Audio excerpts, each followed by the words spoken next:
Welcome to Living in the Magic. I'm your host, Rebecca.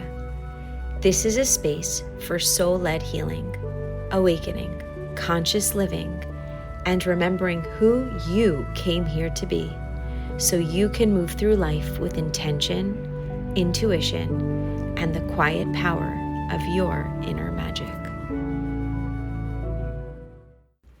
As we evolve in our spiritual journeys, as the world is becoming filled with souls that are looking for more, that are looking to more deeply understand their life, more deeply understand their purpose, their connection with the people around them, we also see an awakening of a deeper understanding and importance placed on the food that we put in our bodies, on the chemicals that we surround ourselves with, on the understanding of what is in the products that we put on our skin and we use in our hair and we use to brush our teeth with.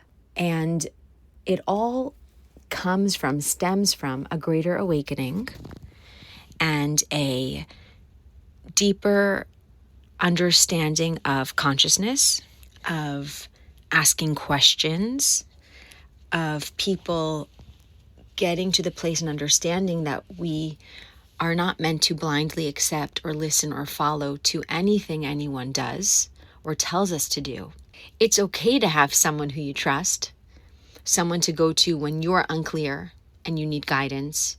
It's important to listen to podcasts like this and like others, and to gather information and to trust those who are, authorities in the subject in which they speak. But it's also equally important to check in and make sure that what you're hearing and listening to resonates with you, and or that alarm bells don't go off and it doesn't feel a little funny or off. It's okay to have people in your life, authorities on different subject matter, who you trust and you go to for certain things, and others don't resonate, and that's okay. Right? It's okay to take something from here and something from there. What's most important, in my opinion, is staying open and curious, asking questions, not following blindly, and doing what feels right to you. What feels right to you today may be different than what feels right to you tomorrow. As you learn and you grow and you become more connected and attuned, different things may shift. Let's talk about clean living. And let's talk about the balance of clean living, which is really, really important. When someone starts off on their spiritual journey, and you may notice this for yourself, if you're at the beginning of your spiritual journey, or maybe your journey into the non-toxic world, you may notice that you want everything to be non-toxic, or you're like all in on this spiritual journey. You're meditating every day and journaling every day and aware every single day. And then you may get to a point where you realize that it's not always sustainable to be consistently conscious and journaling and meditating and learning something every single day. Some people are able to do that, right? But oftentimes when we're trying to fit into the world around us, we need to find a sort of balance. If we wanted to live a completely non-toxic life, we probably could not live anywhere near any society. And that may be the right lifestyle choice for some people, but for some of us, we want to integrate, as much as we can of a non-toxic, spiritual, conscious lifestyle into our lives, into the lives that we live, without giving up our communities or, the society within which we live. Both choices are great. Both choices are fine, and both choices are okay, as long as what you choose feels good to you. When we start off into a non-toxic lifestyle with all of the content that's out there, it can feel very, very overwhelming. And some of us may have the tendency to feel like we need to have everything perfect. And an important understanding and acceptance is that that doesn't exist. It is important, in my opinion, to stay balanced about whatever it is that you're doing. Balance means that we don't drive ourselves crazy or fill ourselves with regret or feel sick over our inability to make sure every single thing that enters our mouth or our child's mouth is completely organic, completely clean, let's say, quote unquote, perfect. If we do it at the extent of making ourselves crazy and becoming imbalanced, we can potentially cause more harm than good. It's also very easy when we find the world of natural remedies and non-toxic living and spiritual lifestyle to go overboard and have our children in many, many different natural therapies or trying all different remedies. And what that can foster and create can be too much. It can be imbalanced and it can throw a lot off. Our focus should be going slowly, moving in sync with what feels right to us and what feels good to our children, and not overwhelming. Again, we find the non-toxic world or the functional medicine world or whatever it is, and we do all the tests and we order all the remedies and all the vitamins and all the nutrients. And while there's so much validity to that world, again, we get sucked into this space of it overwhelming us and it being really way too much. It is important to be conscious, but it is also important to come into balance. And if you've noticed that you've gone through a period of your life, a time in your life where it was a little bit imbalanced, or maybe you're there, because again, when we find these new things, we want to be all in. And then it takes us time to balance out. There's also the important understanding that while we can and should be conscious of our physical surroundings, the food we're putting in our bodies, the medicines and that we're putting in the bodies of our own and our children, the cleaning supplies we use, everything that has an effect. The physical is important, but the spiritual, again, this is my opinion, runs deeper. There are people who are the perfect picture of health, but not necessarily feeling good inside. They can still get sick because there is an emotional component to it. The emotional and spiritual component, in my opinion, runs deeper. It is the purpose for which our soul is here. If you're taking care of all of the physical, but you're not working on the emotional and spiritual component, you're missing out on a really important part of life. This is controversial, but it's almost like the physical is a little bit of a lower level than the spiritual. Now, again, it's not that it's not important and I'm not poo-pooing it. And I have a whole business devoted to helping go into people's homes and detoxing their houses and helping them find better than alternatives to all the different, foods and remedies and cleaning supplies and body wash and soap and shampoo. Because our bodies are our temples and they're so important to take care of. Our soul resides within them. And a big part of being conscious is respecting our bodies and listening to our bodies and taking care of it as best as we can. But the emotional and spiritual runs deeper. That goes straight. That's the direct line straight into our purpose, into why we are here, into what we are here to accomplish. How come our soul came back into this lifetime? We can take care of our physical bodies, but if we don't get to the root of the emotional, of the spiritual, we're going to get sent back here again, and we're going to have to go through all the same lessons and learn all the same messages over and over and over again.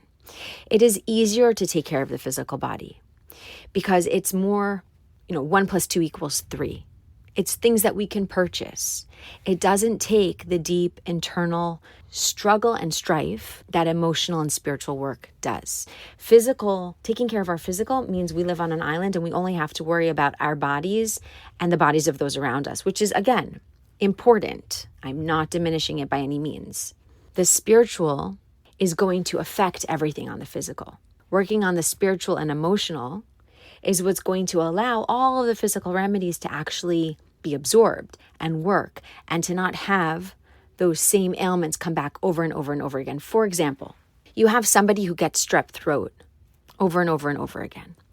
And I'm not even talking about strep, I'm just talking about a sore throat, right? And there are lots of beautiful homeopathic remedies that can be taken. We can drink honey and warm water with lemon or different teas. And there are many different physical ways of taking care of the pain in the throat naturally without going to chemicals. And it will help. But if we don't get to the root of why that person continues to have sore throats over and over and over again, the physical remedies will help in the moment, but they will still keep having the sore throat over and over and over again.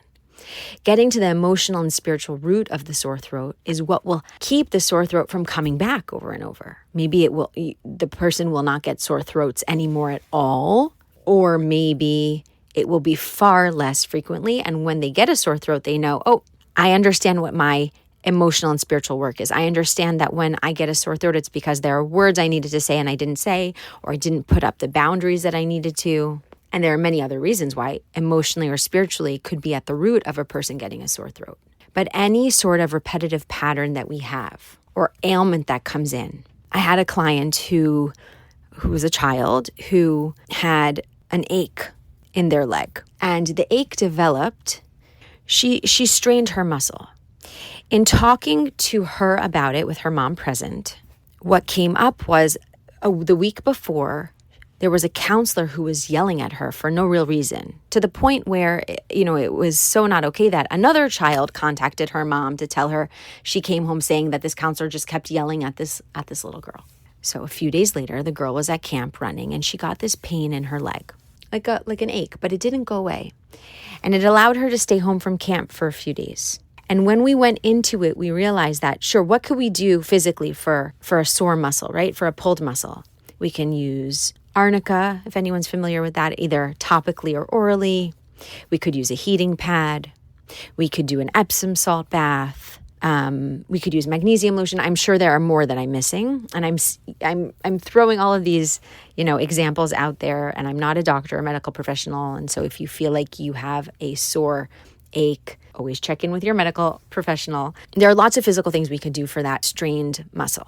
When we realized that where it came from was the duress that the child felt, was the despair and the hopelessness and the low self-esteem, and even more, that she didn't feel like she had a way to defend herself. Because when I was talking to the child, I understood that she shared with me that she didn't feel like she can speak up to an adult. Now, there's a time and place, but we need to teach our children that they absolutely can speak up to adults. There's no one that they can't speak up to if they're being respectful. If the child was disrespectful, or they did something unsafe, and an adult yelled at them, right, or put them back in their place, that's okay. The adult, adults are there to take care of our children. But if an adult is just yelling at a child for no, let's say, good reason, or not handling a situation in the best way, we want our children to believe and to know that they're worthy and they're able to stand up for themselves. And so in talking to this girl, we understood that she didn't feel that way. And what I saw when I was working on her was that it's like her body, of course, completely subconsciously injured itself as a way of keeping her out of camp. And we released the emotions, and it brought us deeper into a past life that she had with her mom. And we worked on that. But it's a beautiful example of how it is important to help the physical, right? We should support the muscle as it heals and provide comfort so that you don't feel the pain in the moment. That's okay. But we still need to get to the bottom of how come the physical keeps happening, right? Like how come, in this case, not that it keeps happening, but that she strained the muscle. There was a bigger picture there. And when you sit and you think about things from an emotional, spiritual perspective of nothing happens for no reason. Everything happens because, for a reason. Our body needs to clear something or is trying to bring a pattern to our attention that we need to pay attention to, that we need to work on. We understand that the physical is important, very important. And I hopefully will have many podcasts on all different sorts of natural remedies we can use to support our physical body, which is so important. But we also have to pay as much attention to our spiritual and emotional. And if we don't, we're living consciously like halfway. I would say 40% or 30%, but that's just my opinion. And again, everyone's opinions are different. I think the physical is less important, but especially when it comes to children and physical bodies, we do need, of course, to pay attention to our physical bodies. So important. But the emotional root is what helps us to actually get to the root of it, to uproot, not just, put a Band-Aid over and make it feel better for the time being. And coming at ailments from both of those perspectives is really important.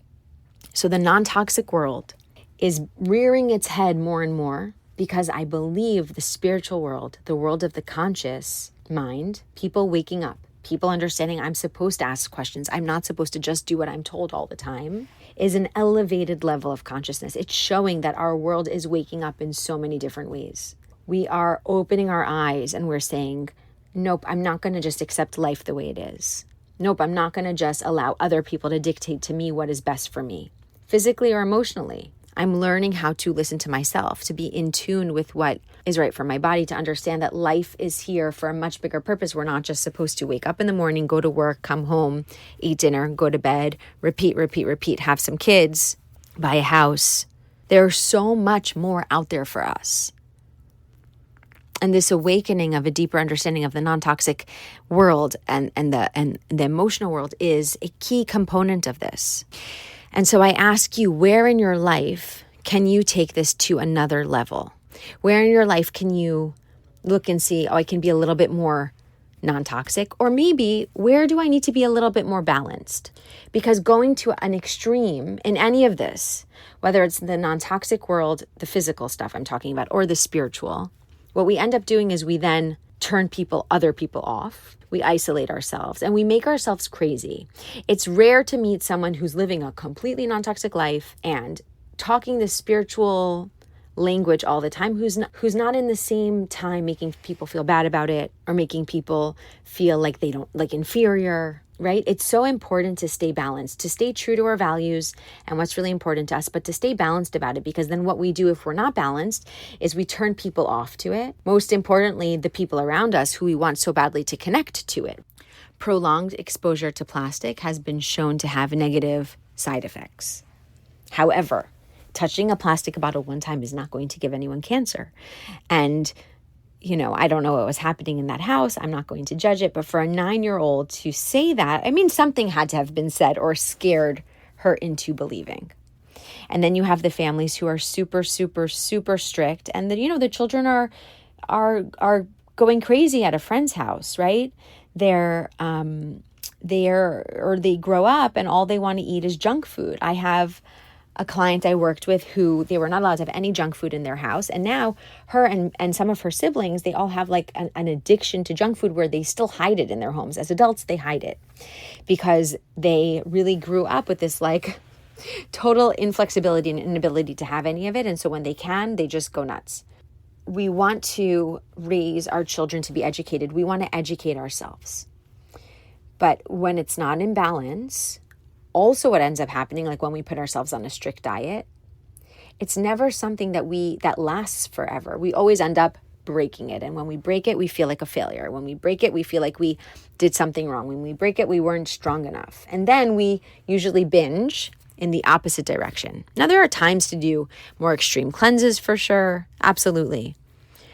And some people really feel good living, a life without any sugar. And so they do it. Go for it. But it's still important to raise your children with balance, and it's still important to be balanced as you go into the world. Unless you were born as someone who was born on a mountaintop with no one else around you, if you were born into a society with lots of people around you, you're meant to exist and live amongst them. You're not meant to isolate yourself. You're not meant to, live on a mountaintop, not connected with anyone else. And that goes spiritually too, because sometimes when we find spirituality, we find emotional healing. We start analyzing everyone around us and we start acting better than them. And we start to make everything really intense and really imbalanced in that direction. And it's a normal process to go through. But the space that we want to bring ourselves to is able to see things from a spiritual lens, but it doesn't have to be interjected into every conversation. We can still be balanced human beings that can live in this world and have regular conversations and not make everyone around us, subject to everything that we know. To be able to be cool. I don't mean cool by society standards. I mean like cool, like chill, but still know everything we know. To be balanced with it, to not allow it to take us out of life, to make others feel inferior around us. So our children can grow up balanced and not fearful and afraid, but just conscious. This is the ultimate in the consciousness of awakening, of elevating, and growing. I think one way to implement balance into your life and into balance in your non-toxic living style and in relation to other people around you is important to think. So for example, when I say this, there are people who are trying to have their children live a non-toxic lifestyle, but they drop them off at the grandparents, and the grandparents have, junk food and lots of things that they want to feed their grandchildren because this is their way of spoiling them. Or, you drop your children off at their grandparents or with a babysitter, and there's like a list of the things that are okay and not okay with you. One tip that I give the parents I work with is to think, is this something that's going to have something on my list going to have a long-term effect on my child if they do or don't do this, or is it going to have a short-term effect? So for example, I had a client who was leaving her child with grandparents, and she had a list of the things that were and weren't okay for her with them. So for example, when I drop off my kids with my parents or leave them with a babysitter, there are the things that are like a no-go, right? Or for example, strict boundaries my children are going to know. They are not allowed to cross the street without a parent holding their hand. We do not eat food dyes. This is a no-go. My 5-year-old is not allowed to use the stove on her own. Overall, in my house, we don't use the microwave. But my kids get really excited because when there's someone who comes to watch them once in a while and who always uses the microwave, and they get really excited when that person's coming to watch them because they know, yay, we're going to get to use the microwave. I don't like using the microwave for various reasons. But is using the microwave one time going to negatively affect my child? No. But leaving a baby in their crib with a toy car or Lego pieces could one time, God forbid, negatively affect them. And so sometimes when we're trying to decide what feels important to be more loose about and what do we need to be more strict about, we can think in terms of, will one time hurt me or them? And if the answer is yes, then it's a definite no. But if one time is not a big deal, that means we can say yes and we can stay in balanced. Now, someone could argue that, if I bend the rule one time, my children will, give them an inch and they take a mile kind of thing, right? That's up to you and your discretion as a parent. But the truth is that as a parent, you need to be flexible. Parents need to be flexible. We can't be super, super strict. When it comes to, again, something that, God forbid, is going to be detrimental to a child with a one-time use, yes, be strict. And it's up to you as a parent to be able to be a little bit flexible one time and then come back into your boundaries, right? And come back into the normal routine and structure. That's up to you to be able to come back to it. If you can't come back to it, then you have to ask yourself why. It's not necessarily about your child. Because explaining to your child that, we don't usually use the microwave, but this time we're going to use it. We don't usually eat ice cream after dinner, but it's a special circumstance. We're celebrating. We're going to get some ice cream after dinner because, we all love ice cream and it's exciting. You are upfront saying this is a different circumstance. Allowing for special circumstances in your life is being flexible. The children I'm all for sleep training. I'm all for, sleep training is a very broad thing to say, but let's just say I'm all for structure and I'm all for schedule. But if your child has a challenge with missing one nap, I think you should ask yourself, is it your child or is it you? Because missing one nap and keeping you from going out on an adventure once in a while, right? Because your big kids are home and you have a baby at home and of course you want to keep them in a schedule because most days that's exactly what you need. But learning how to be flexible once in a while is really important, not just for you, because that's what you teach your children. Children who learn how to be flexible and learn how to be balanced can thrive because then they know what to do when something gets thrown their way that's not exactly what they had planned. Kids and adults need to know how to handle curveballs and need to know how to handle balance. There's no reason to keep your child away from an entire food group unless you know they have an allergy. If you know it's going to make them sick, of course you don't give it to them. But if not, if you keep your child completely away from dairy or gluten or wheat and they don't have an allergy, they will develop an allergy or they will have a sensitivity, or you're not giving them that exposure, which is really, really important.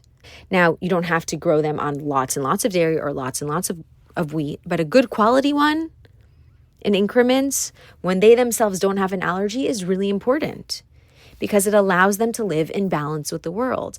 And kids and also adults who don't live in balance with the world are doing themselves a disservice, because the more that we allow ourselves to be flexible and allow ourselves to live in balance with the world, the more we're able to handle those curveballs that are thrown at us, because life is not a perfect line. We cannot control everything. We want to, but we cannot. Balance is about understanding not everything is in our control. And guess what? It's even better. It's not meant to be. You know why? Because when we try to control everything, we say we know what's best. We know what's best. We do not always know what's best. There is sometimes a lot more there out for us, or something we didn't know about, or a way our child is meant to grow, or a hardship or a curveball they're going to get thrown that's actually going to help them come out the other side so much stronger and so much better off. And if we don't allow them to go through it, we will never know that. Thank you for joining me here on Living in the Magic. May you carry what you've received into your day, into your heart, and into your life, walking forward with more clarity, connection, and trust in the magic that is within you.